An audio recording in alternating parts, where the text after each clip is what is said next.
ছোট বোন মা আর আমাকে বিছানায় দেখে ফেলে, তারপর বোনেকেও। আকাশীনীল টি-শার্ট পরে আমার গা ঘেঁষে দাঁড়িয়ে আছে আমার ছোট বোন কান্তা। আমি মুখ তুলে বলি, বসে আছি, বৃষ্টি দেখছি। তা আমি দেখছি ভাইয়া, কিন্তু তোমাকে খুব বিষণ্ণতা একাকিত্বের ভেতর ডুবে থাকা মনে হচ্ছে। তোমাকে আমি অনেকবার বলেছি জলি আপার আহ্বানে সাড়া দাও। জলি আপা তোমার জন্য পাগল। দুইজনে বসে বৃষ্টির খেলা দেখতে খুব মজা পাবে।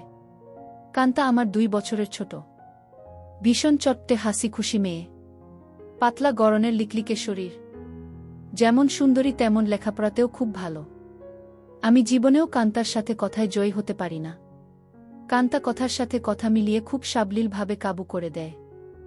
আমাদের মাঝে খুব মিল, ভাই বোনের সম্পর্ক হলেও তুই তুকারি সম্পর্ক।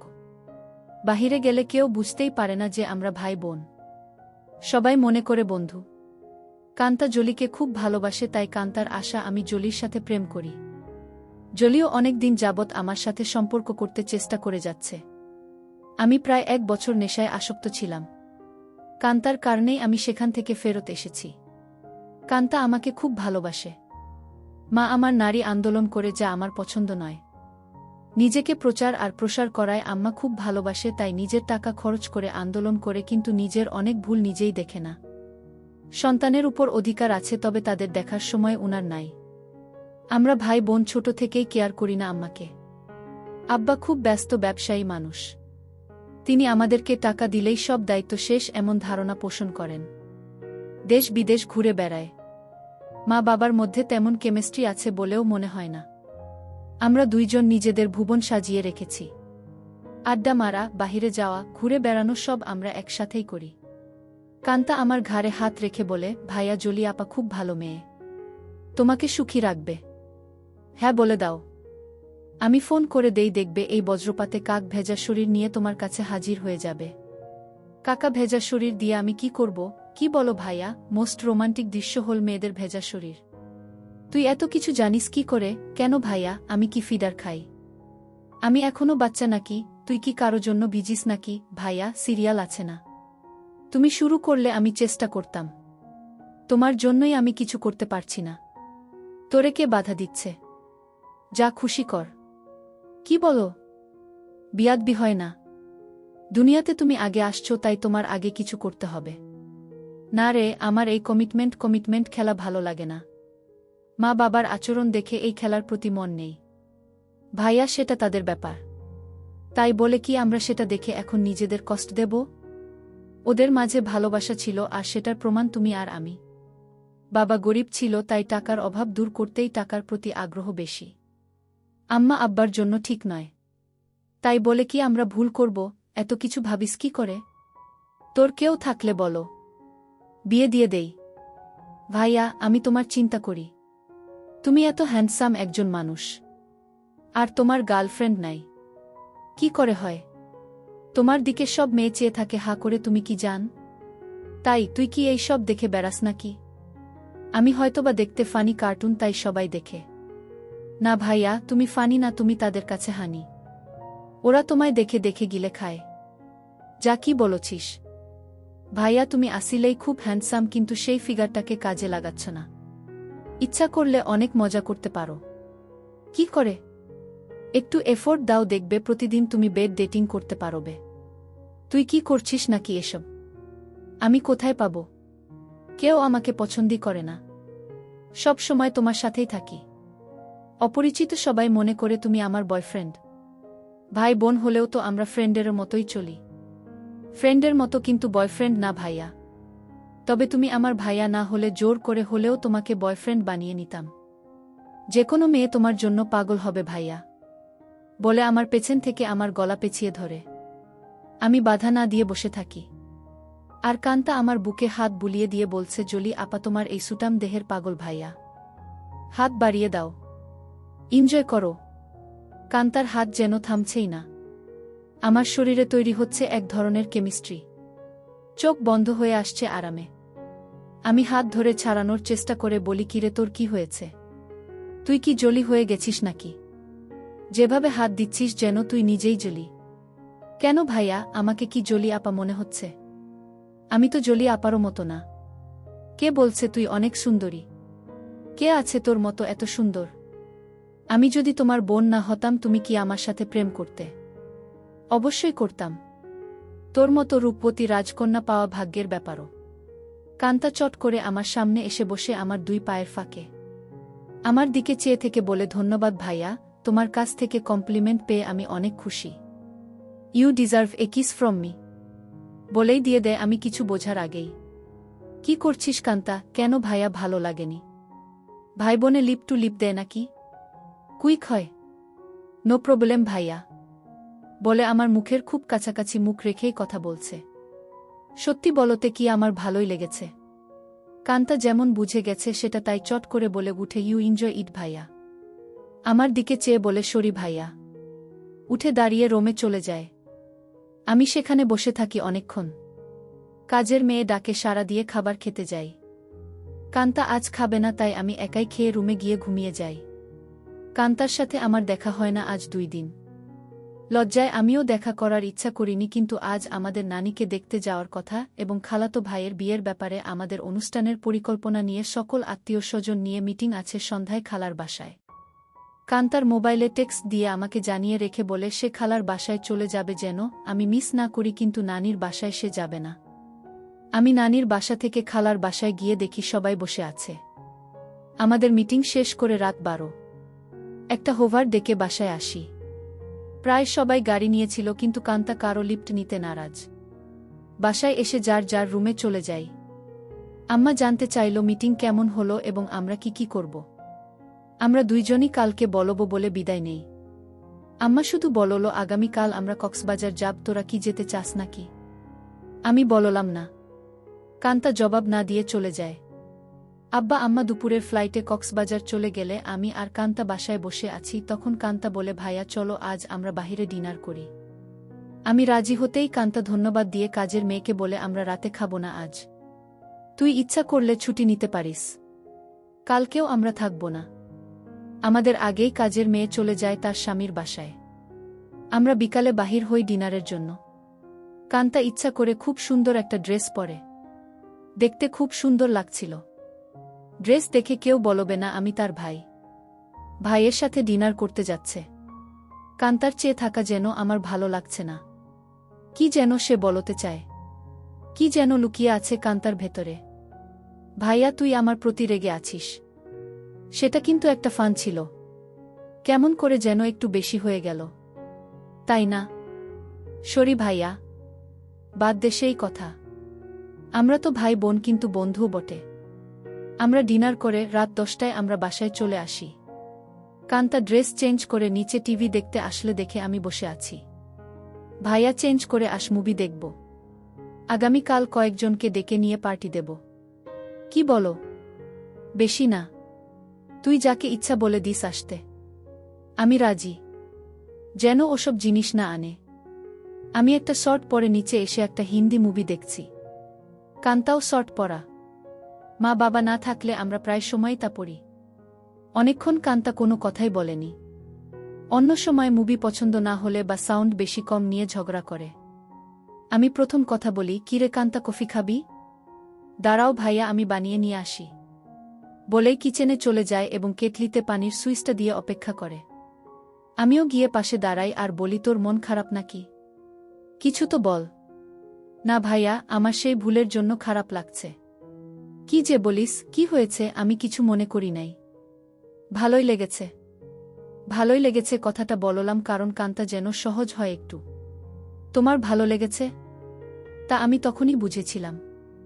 কফি নিয়ে আমরা সোফায় পাশাপাশি বসে টিভি দেখছি। কান্তা আমার গাড়ে মাথা রেখে বলে, ভাইয়ে তুমি আম্মা আব্বাকে বলে আমাকে বিয়ে দিয়ে দাও। এত তাড়াতাড়ি বিয়ে করতে চাস কেন? আমি না ভাইয়া, তুমিও করো। আমাদের তো আর লেখাপড়া করে চাকরি করতে হবে না। তাহলে এনজয় করি। কি বলো? দেখলে না তুমি আমার সাথেই কি মজা পাইলে। ভাবি হলে তো আরও পেতে নাকি? কেন? ভাবির কি 2টা মুখ? আলাদা মজা লাগতো। আরে না ভাইয়া, মুখ একটা, জিহবা একটা ছাড়াও মজা লাগার আরও জায়গা আছে। আর সেদিন তুমি আমাকেই ভাবি মনে করে তোমার হাত অন্য জায়গারও খোঁজেছিল। কান্তা আমার কুলে মাথা রেখে বুক চেতিয়ে শুয়ে পড়ে। বলছি জলি আপাকে কালকে ডাক দাও আর ইচ্ছে মতো হাতাও। অনেক বড় বড় আছে জলি আপারগুলো। আমার এত বড় দরকার নাই। ছোটই ভালো। ছোট ভালো বলে আমার গুলির দিকে কুনজরে দেখছ কেন? কি বলছিস? আমি কুনজরে দেখছি তা তুই কি করে বুঝলি?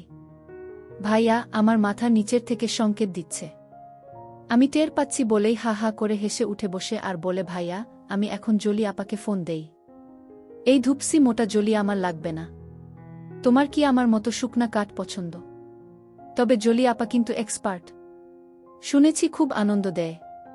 আমাকে অনেক কিছু শিখিয়েছে বলে আমার চোখে চোখ রেখে কেমন একটা ইশারা দেয়। আর বলে, তুমি কিন্তু আমার বুকে হাত দিয়েছিলে ভাইয়া সেদিন। কি করছিস কান্তা? তোর কি লজ্জা নাই? কান্তা আজ বসব কাজ করতে লাগল। আমি বললাম, কান্তা তুই কিন্তু অনেক দূর চলে যাচ্ছিস। ভাইয়া আমি অনেক দূর যাচ্ছি না। ভাইয়া এই মুহূর্তে আমার ভালো লাগছে তোমার জিনিসটা ধরে রাখতে। আর সেটাই সত্য। প্লিজ বাধা দিও না। কান্তা তুই আমার ছোট বোন। খুব আদরের। আমি চাই না সামান্য একটু ভুলের জন্য আমাদের জীবন নষ্ট হোক। ভুলের মাঝে আমরা বেঁচে থাকি। ভাইয়া আমাদের সম্পর্কে ফাটল ধরবে না। কান্তা এইসব তুই শিখলে কোথায়? ভাইয়া বয়স হয়েছে, মুভি দেখি আর আমার কাছে রাবারের একটা আছে। সেটা দিয়ে প্রতিরাত প্র্যাকটিস করি। সব শিক্ষার বড় শিক্ষা হলো সেটা। সব মেয়েদেরই বিয়ের আগে এই শিক্ষা অর্জন করা উচিত। অনেকক্ষণ আমাদের মাঝে কোনো কথা নেই, শুধু একে অপরের শ্বাসরুদ্ধকর মুহূর্তকে এনজয় করি। এত সুখ এত আয়েশ জীবনে পাই নাই। কান্তা আমার কানের কাছে বলে, ধন্যবাদ ভাইয়া। তুমি তো বাজিমাত করে দিয়েছ। আমার খালতো ভাই সোহানের বিয়ে আগামীকাল। আমরা খালাতো মামাতো ভাইবোন 15 জন। আর সোহান সবার বড়। ভাই 10 জন আর বোন 5 জন। এই প্রথম একজন ভাইয়ের বিয়ে। গত বছর সোহানের বোন লিজার বিয়ে হয়েছে। অনেক আনন্দ ফুর্তি করেছি আমরা। কান্তা আর লিজা আমাদের সকল ম্যানেজমেন্টের দায়িত্ব নিয়েছে। খুব ব্যস্ত। আজও সকাল সকাল চলে গেছে। সোহান ভাইয়াদের ছাদে ডিজে পার্টির আয়োজন হবে আজ রাতে। আব্বুর ক্লায়েন্ট থাকায় কানাডা থেকে আসছে। তাই সকাল সকাল হোটেল থেকে তাদের নিয়ে ব্রেকফাস্ট করে ফ্যাক্টরি পরিদর্শন করতে হবে। আম্মু অনেক রাগ করেছে, কারণ আম্মু চায় বিয়ের বাড়িতে যেন থাকে। বিয়ের দিন সারাদিন ছুটি আছে বলে আব্বু চলে যায়। আমি 11টায় ঘুম থেকে উঠে দেখি সেজেগুজে বসে আছে, খালার বাসায় যাবে এবং সেখান থেকে মেয়ের বাড়িতে কিছু জিনিস নিয়ে যেতে হবে। আমাকে দেখেই বলে, কিরে আজ অন্তত একটু তাড়াতাড়ি উঠলে কি হয়? কাজের মেয়েকে না বলে আজ নিজেই নাস্তা দেয় আমাকে। আর ফোনে বড় খালার সাথে স্পিকারে দিয়ে কথা বলছে। ড্রাইভার আমাদের বাসার সামনে বসে আছে, যেন তাড়াতাড়ি যায়। কি ব্যাপারও আম্মু, আজ নিজে এত আদর করে নাস্তা দিচ্ছ ব্যস্ততার মাঝেও? ফোনে থেকেই আম্মু বলে, তুইও তো আম্মুকে আদর করে অনেক কিছু খাইছিস, তাই একটু চামচামি করছি যেন আসল জিনিসটা পাই। বড় খালা বলে, কার সাথে কথা বলছিস? ছাবিনা? ছাবিনা আমার মায়ের নাম। আপি অঙ্কিত। এখন ঘুম ভাঙল। সবাই ভাবছে অঙ্কিত রাগ করেছে। ওকে সাথে করে নিয়ে আয়। ফোনটা অঙ্কিতকে দে। আপি শুনছে, কথা বলো। এই অঙ্কিত, গতকাল আসলি না কেন? সবাই ভাবছে তুই রাগ করেছিস। কারো ফোন ধরিস নাই কাল বিকালে। রাগ করিব কেন? গতকাল আম্মুর একটা বিশেষ অ্যাসাইনমেন্ট নিয়ে ব্যস্ত ছিলাম। সেটা করে দিয়েছি। তাই আম্মু আজ খুব খুশি। 2টার আগেই চলে যাব খালা। আমার নাস্তা শেষ হতেই আম্মু এসে বলে, এই অঙ্কিত, আমরা আবার কখন করব সেটা ভেবেছিস? এত ব্যস্ত হচ্ছ কেন? এই 3 দিন আমরা খুব ব্যস্ত থাকব। ওমা 3 দিন? ড্রাইভার বাহিরে বসে আছে। এখন যাও। দেখি সময় করে একটা কিছু করে দিব। কাজের মেয়েকে 3 দিন ছুটি দিয়ে আম্মু বলে, যা তোর স্বামীর সাথে এনজয় কর। 2000 টাকাও হাতে দেয়। শান্তা নামের কাজের মেয়েটা আমাদের পরিবারের খুব ভালো সম্পর্ক। আমরা সবাই নিজের মতোই ভালোবাসি। শান্তা বলে, আমি আগামীকাল বড় খালার বাসায় যাব, কথা হয়েছে। আমি খালাকে বলেছি কাজে সহায়তার জন্য। তাহলে তো খুব ভালো। আমাকে না জানিয়ে তোরা সব ঠিক করে ফেলেছিস। খালা আমাকে চিঠি দিয়ে দাওয়াত দিয়েছে। অনেক কাজ আছে না? সোহান ভাইয়া অনেক ভালো মানুষ, তাই উনার বিয়েতে সাহায্য করতেই হবে। ঠিক আছে, যা। বাহিরের ড্রাইভারকে গিয়ে বলো আমার 5 মিনিট লাগবে। তুইও দাঁড়িয়ে থাক, তোকে নামিয়ে দিব। আমাকে আম্মু বলে অঙ্কিত একটু উপরে আয় তো তাড়াতাড়ি বলে সিঁড়ি দিয়ে চলে যায়। আমি উপরে যেতেই আমার বলে অঙ্কিত যেতে মন চাইছে না, তোর সাথে এনজয় করতে মন চাইছে। এখন যাও, কথা দিলাম আজ সন্ধ্যায় কিছু একটা করে দিব। সত্যি দিবে তো নাকি জোয়ান মায়াদের পেয়ে আমাকে ভুলে যাবি? আমার শিরায় শিরায় আগুন জ্বলছে। কথা দিলাম ডার্লিং। আজ অনেক দিন পর আমার শখের বাইকটা বাহির করে ঠিক সময় খালার বাসায় পৌঁছে যাই। বাড়িটা খুব সুন্দর করে সাজিয়েছে। গুলশানে এমন 3 তালা বাড়ি আর সামনে পেছনে বাগানওয়ালা বাড়ি খুব কম। এক পাশে বাবুর্চিখানা বানিয়েছে, সেখানে মিতু আপা দায়িত্বে। যার যা দরকার মিতু আপা অর্ডার করে। আমাকে দেখেই বলে এনিথিং স্পেশাল লাগবে? না আপু, সবার স্পেশাল থেকে একটু একটু করে চেকে নিলেই আমার হবে। ভেতরে ঢুকেই কান্তার সাথে দেখা। ভাইয়া এসেছিস? চল উপরে যাবি ছাদে, আয়োজন কেমন হয়েছে দেখবি। বলে টেনে উপরে নিয়ে যায়। সাথে সাথে অনেকেই যায়। খুব সুন্দর হয়েছে। পার্টি কখন শুরু হবে? 6টায় সময়, 12টায় শেষ। কান্তা সবাইকে বলে এই তোরা সবাই নিচে যা, খাবারের কি খবর দেখ।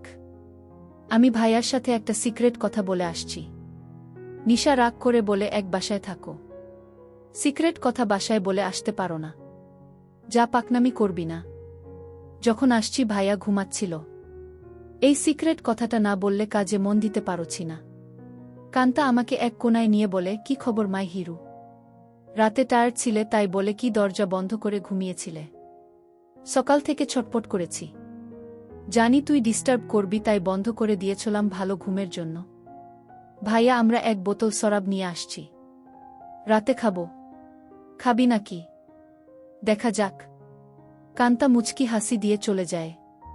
জমে উঠেছে আমাদের ডিজে পার্টি। সোহানের চোখে মুখে আনন্দ। 3 বছরের প্রেমিকা তিন্নি বউ হয়ে ঘরে আসছে। মা বাবা ভাইবোন বন্ধুবান্ধব মিলিয়ে প্রায় 15 জন মানুষ ছাদে খাচ্ছে, গল্প করছে, মিউজিক শুনছে, ড্যান্স করছে। আমার কাছে এই সব আনন্দ খুব বাড়াবাড়ি মনে হচ্ছে। অয়থা টাকা পয়সা নষ্ট। দেশে অনেক গরিব আছে, সেই দিকে খেয়াল রাখা উচিত আমাদের। আমি কথা প্রসঙ্গে সোহান ভাইয়ার সাথে শেয়ার করি। সোহান ভাইয়া উঠে দাঁড়িয়ে মাইকের কাছে চলে যায় এবং মাইক হাতে নিয়ে বলে, লেডিস অ্যান্ড জেন্টস, আমার ছোট ভাই অঙ্কিত এইমাত্র আমাকে বলল ওর কাছে এই পার্টি খুব বাড়াবাড়ি মনে হচ্ছে। অয়থা আমরা টাকা পয়সা খরচ করছি। অঙ্কিতের কথাটা আমার ভালো লেগেছে। আমি আমার ব্যক্তিগত ফান্ড থেকে 5 লক্ষ টাকা আমার খালা ছাবিনার মাধ্যমে গরিব অসহায় মহিলাদের সাহায্য করব। সবাই হাত তালি দিয়ে সোহান ভাইয়ার চেয়ে আমাকেই বেশি ধন্যবাদ জানায়। আম্মু আমার কাছে এসে বলে অনেক খুশি হয়েছি। আরও বেশ কয়েকজন এই ফান্ডে দান করেন। প্রায় 30 লক্ষ টাকার প্রমিস হয়। আম্মু মাইকে গিয়ে সবাইকে ধন্যবাদ জানিয়ে বলে কি করে সঠিকভাবে এই ফান্ড ভালো কাজে ব্যবহার হয় সেই জন্য অঙ্কিত সোহান আমার সাথে কাজ করবে। সোহান ভাইয়া আমাকেই দায়িত্ব দিয়ে দেয় যেন আম্মুর সাথে কাজটা সঠিকভাবে করি। আম্মু আবার আমার কাছে এসে বলে আর দেরি সহ্য হচ্ছে না। আম্মু পাগল নাকি তুমি? কান্তা আমাদের পাশে এসেই বলে কি খবর ভাইয়া? আম্মুর নতুন পার্টনার হয়ে গেলে। আমি কান্তাকে বলি তুই ইচ্ছা করলে আমাদের পার্টনার হতে পারিস। বিনিময়ে কিছু দিতে হবে নাকি? আমাকে কিছু দিয়ে দিস হয়ে যাবে। এই কথাই তো আম্মু বলছিল আর তুই চলে আসলি। দিয়ে দিব, নিয়ে যেও, পার্টনার হতে চাই বলে চলে গেল। আম্মু আবার বলে এই অঙ্কিত কিছু বলো না। আমার এখন চাই। এখন কোথায় কি করে হবে? শত শত মানুষ। আমি জানি না, তুই একটা কিছু কর, নয়তো সবার সামনে খুলে ধরব কিন্তু। আম্মু কথা শেষ করতে না করতেই ফোন বেজে উঠে। আম্মুর খুব ঘনিষ্ঠ বান্ধবীর স্বামী কার অ্যাক্সিডেন্ট করেছে। আম্মুর সাহায্য চায়। আম্মুর পরিচিত হাসপাতালে আছে। ওদের অবস্থা তেমন ভালো না। আম্মু সবার কাছে বলে কিছুক্ষণের জন্য যেতে চায়। সাথে আমাকেও নিয়ে যেতে চায়। সবাই তাড়াতাড়ি চলে আসার কথা বলে দেয়। কান্তা আমার পাশে এসে বলে ভাইয়া কি খবর আম্মু? দেখি তোমাকে ছাড়া এখন চোখে পথ দেখে না। কি ব্যাপার? আম্মু কান্তাকে বলে তুই যদি যেতে চাস চল আমাদের সাথে। না আম্মু, তোমাদের ডিস্টার্ব হবে আমি গেলে। আমি এখানেই আছি।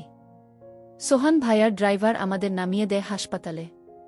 আম্মু ডাক্তারের সাথে দেখা করে বলে উনি আমার রোগী, আপনারা চিকিৎসা করুন, টাকা পয়সা আমি দেখব। আম্মুর বান্ধবী শিলাকে সান্ত্বনা দিয়ে বলে চিন্তা করিস না, ঠিক হয়ে যাবে। তোরা কোনো টাকা দিস না, আমি পরে এসে সব ঠিক করব। তোর কাছে টাকা না থাকলে বলিস। সোহানের বিয়ে বাসায় বহু মেহমান আমার জন্য অপেক্ষা করছে। আমি এখন যাই। আমরা একটা ট্যাক্সি করে সোজা আমাদের বাসায় চলে আসি। আমার রুমে ঢুকে আম্মু বিছানায় গিয়ে আমাকে বলে, কই তুই আয়, আমাদের হাতে সময় নাই, মাত্র 1 ঘন্টা সময়।